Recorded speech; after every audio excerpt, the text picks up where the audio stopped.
Toto je základ, ktorý sa vždy inštaluje, ale potom fotovoltiku vieme všelijako inak ešte rozširovať. Môžeme si povedať, čo tu máme. Veľa z vás sa ma pýta na tzv. Zálohu domácnosti. To znamená, že keď nám vypadne verejná sieť a ďalej chceme fungovať z fotovoltiky, tak mimo samozrejme máme panely, máme batériu, to je v poriadku, to potrebujeme. A potom je niekoľko druhov alebo spôsobov, ako si túto zálohu urobiť. Sú manuálne spôsoby, ktoré tu teraz nemáme, alebo automatické. Na to sa ma veľa z vás práve pýta.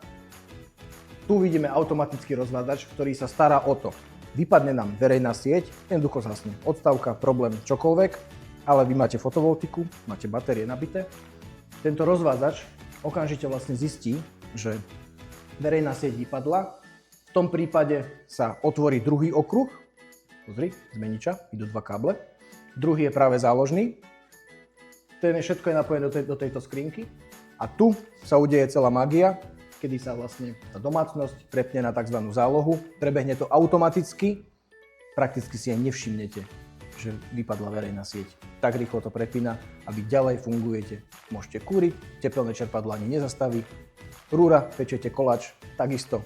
Nič sa vám nevypne. Okamžite prepnutie do pár milisekúnd a dom funguje ďalej.